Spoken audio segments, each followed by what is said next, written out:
bring these souls to Hawaii and to do some really transformational work with them, with the Empowering the Empath mentorships that I'm leading. So I felt that was part of the confirmation in the readings.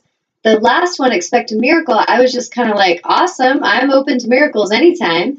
And the way the card read was, it will be as if everything suddenly comes into place and suddenly things are very synchronistically connected, and you will be in the right place at the right time and everything will make sense.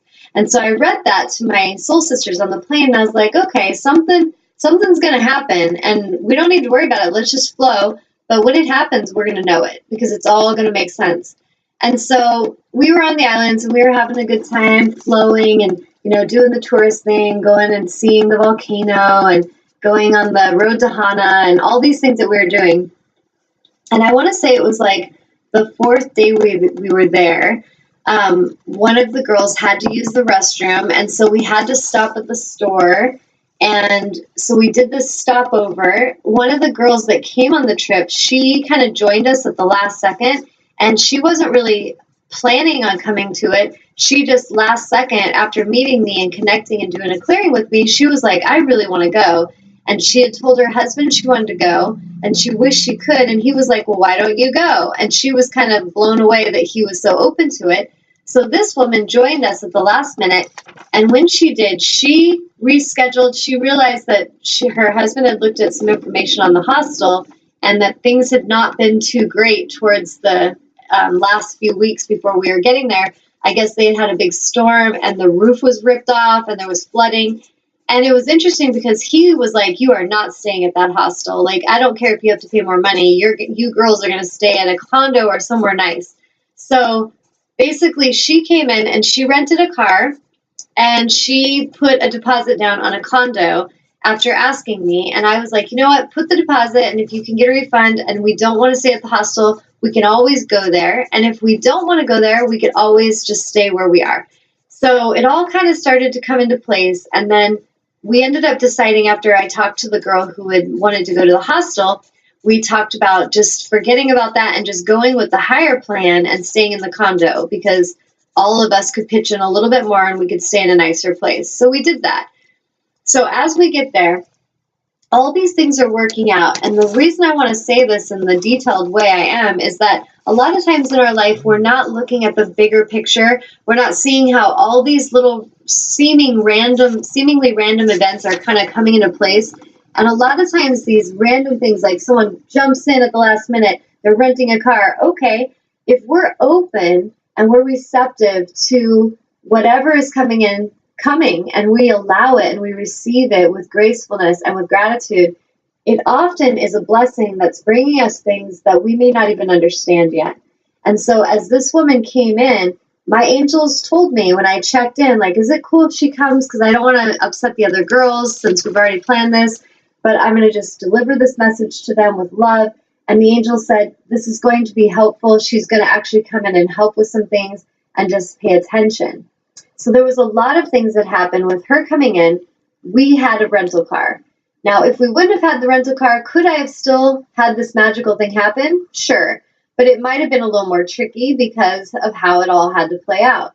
So when we were on this trip and we stopped for my friend to go to the restroom, we both went in. And when we came out, one of my friends, Susie, was outside. And I was like, hey, where's Sarah? And she's like, she's over petting a dog. So we walk outside of the store and we walk across, and there's all these kennels, because there was a shelter that had the dogs outside that day, and they were just showing the dogs and showing that they had them up for adoption. Well, my friends Sarah and Megan were looking at this one dog that was like a little boy, and he was cute, and I just walked past, and all of a sudden I see this dog in the kennel next to him, and she looked at me, and I looked at her, and I had tears in my eyes instantly. Like, there was just like an instant soul recognition. And I walked over to her, and the girls told me later that they were sitting by the kennel and they were trying to talk to her, and she was just cowering in the back. She wasn't really coming out. And when I walked up to that kennel and I said, baby girl, come here. And she stood up and walked right towards me. And then all of a sudden she kind of froze and she cowered back again. And when I was tuning into her energy field, I was reading her energy like I do with anyone. And I was like, oh my God, I started to get tears. And I was like, she has been abused. She has been neglected. She's starved. I could feel everything that she had gone through. And she's only 10 months old, but she was telling me in her energy all the things she had gone through. So I was reading that, and then I knew instantly this was my dog. So Shiva had said she was going to come back, and there was so much confirmation in just how everything had played out. So I asked the guy that was kind of volunteering there if I could get in the kennel with her. And this woman, I think her name was Dawn. She was a very sweet woman, very angelic being, helping these animals. And so I believe the organization is called HARF also, if anyone's interested. And they rescue dogs in particular on Maui, and they help get them safe homes and everything. So I crawled into the kennel, and I was connecting with her, and I was just talking to her and doing some healing on her. And I was just like, oh, I love you, baby. I love you, honey. You're so sweet. And I'm talking to her. And so I was in my mind talking to the angels and just saying, if this is Shiva, if this is my dog that you have drawn me to find, when I get out of this kennel, I want her to follow me out. And she needs to show me that she is the one that's supposed to come home with me and that this is my dog. And so I stood up and I walked out of the kennel and I was like, come on, baby, let's go. And she followed me straight out of that kennel. And we went and sat over by the sidewalk, and I was just petting her, and she was laying her head on my heart and just like nuzzling me. And in her energy, she was just like, oh, I'm so glad you found me. Oh, I've been waiting so long. And there was just this energy between the two of us that was beautiful. And my friend Megan was watching it, and she was like, Tanya, because she's been mentoring with me with her own empathic gifts. And she was like, Tanya, that is your dog, Shiva. I feel in every cell of my being, like, you have to take her home. Like, I think you were going to regret it if you don't take her. And I was just crying, like, why am I so emotional? And I was like, I understand. And so I was sitting there with her, and then I went to talk to the people and fill out the paperwork and everything. And the guy who was volunteering, he was talking to me, and he's like, you know, I was watching you, and it was really interesting because it's like she knows you, like the way you came up, because she wouldn't really let just anyone get near her. And he was like, it's like she knows who you are. And I said, because she does. And so I started to explain to him what had happened with my dog and how she said she was going to come back to me, and I had to basically pay attention so I'd find her. And I started to explain that, and then he was emotional, and he was just like, oh, I believe that. Like, you know, I've had experiences. And there was people in the circle, like just passerby, like people that were walking by. This one woman was seeing the whole thing, and she was crying, and she was saying how she had spirit bumps, and it was just so miraculous and beautiful. And so that was the first part, is just me meeting her. And when I asked them, what is her name? They said her name's Honey Girl, which was funny because I was like, oh, I love you, honey. And I didn't even realize that was her name. So as I was leaving that day, I had to put her back in the kennel, and I kind of talked to her with my mind. When I say talk, like animal communication, we can speak with our words, but a lot of it's through our telepathic communication. And I was just letting her know how much I loved her, that I was so grateful I found her, and that I would be back, but that she had to go with the lady. She had to get her shots up to date, and that I was going to take her on an airplane, and was she ready for an adventure? Because I was explaining to her, if you're coming home with me, there's an adventure involved. And so she, you know, was hanging out with me. She did not want to leave my side. She didn't want to get in the kennel. And so I just leaned down and I kissed her, and I was like, baby, I love you, but you need to go in here, and I will be back soon. So I told her, you need to go in your kennel. And she just walked right in the kennel, laid down, and then I latched it, and we went on with our journey that day after I filled all the paperwork out. Well, everything flowed for that moment to happen to the moment where we actually left the island. The woman who had been fostering her, her name was also Tanya. She's a blonde girl. And her and her friend flew in. They flew in from somewhere. I don't know. They must have been off the island. And when they found out that Honey Girl was up for adoption, it was interesting because the day I was there, she called the woman, Dawn, while I was there and said, I just have an intuition like one of my dogs are being adopted. And she said, actually, Honey Girl has someone that's working on the paperwork right now.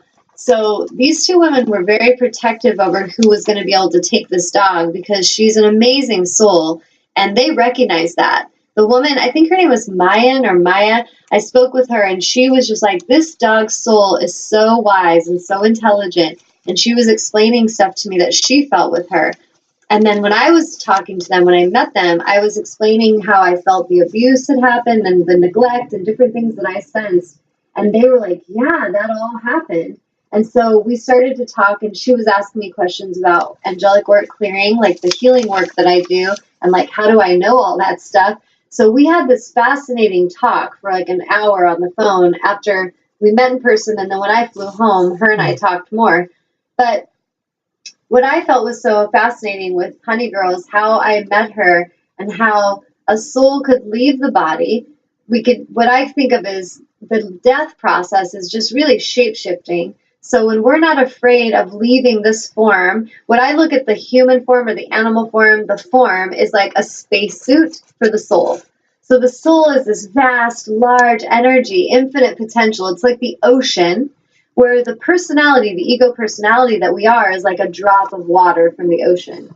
And sometimes when we're living our life, we get caught up in this ego personality part of ourselves, like we're the drop of the ocean and we're competing with the rest of the ocean, or we think we're not, adequate or worthy of the ocean, whatever the ego likes to do. And it's, wiggling around in its little lid of droplet of water. But when we understand we are the ocean, there's this vast connection that we share with other souls. And what was amazing with all this experience with finding her is that for her to leave her physical body, and she loved me, and I loved her. So this was a huge decision to leave that form. And when she left that form and then told me she'd be back, and then to go into the Hawaiian Islands, reincarnate in another animal form, my soul's calling me to Maui, not to Oahu, not to Kona. Like I said, it was Maui. We ended up finding out the day before we left the island, the woman who does the shelter that rescues the animals and like holds the animals, her house was 2 minutes from our condo. We literally could have walked there. And so all this stuff coming into place was so mind-blowing, magical, that I had to share it with all of you. And I feel like the reason I want to share it is that it can help us to really pay attention to the miracles in our life. When we're listening, when we have a feeling of being summoned somewhere, our heart's calling us somewhere, and when we honor the calling, even when it doesn't make any logical sense, like me going to Hawaii, in logical place, it wasn't like necessary. It wasn't really anything that needed to happen. But in the heart, my heart was like, you need to go there. Like, you need to go there soon. And so when I got there, and then I had a great time anyway. Like, I had an amazing vacation. That was the bonus. But having the reconnection with my soul sister, with this dog, and me being able to rescue her again and find her, that was miraculous. And it helped me make sense of everything. The angel card of how everything's going to make sense soon was exactly what happened. And one of the things that was interesting that happened the night before we went there, before we found her, is the friend Susie that I recently met. She gets psychic vision sometimes with things that will come in. And so I was just talking about Shiva a lot on that trip, I realize now. And it didn't really make sense at the time. I didn't know why I was talking about her so dang much, but I was. And she was saying to me, she's like, Tanya, was Shiva like a blonde dog and she had a brown nose? And I was like, no, she was a white lab and she had a black nose. And so she was like, because I'm seeing her, but she's blonde and she has a brown nose. And so I kind of that night was like, I don't know what she's seeing because that's not what she looks like. And I just let it go because I didn't really understand what she was seeing. The next day when I met Honey Girl, she is a blonde color of hair. Her hair is blondish brown, like tan color, and she has a brown nose. And so I feel like Susie was seeing her as she is now, not as she used to be. So it was interesting because when I was in Hawaii, I ended up getting these cards. They're really beautiful. They're called the Hawaiian healing cards, and they look like that. And for my workshop yesterday, I drew 2 cards, and I feel like they go perfectly with this topic today as well, so I'm going to read them again. The first one is shape-shifting. It's Kuakino, transforming your body, and it's the shape-shifting card. And what it says on the back is, shape-shifting is the ability to transform your energetic field into the vibrational quality of any animal, being, or element. This common practice among indigenous shamans was used for the purpose of healing and helping others. Shape-shifting can support you to embody power, softness, strength, fluidity, or other qualities to help you balance how you interact with life. And the intent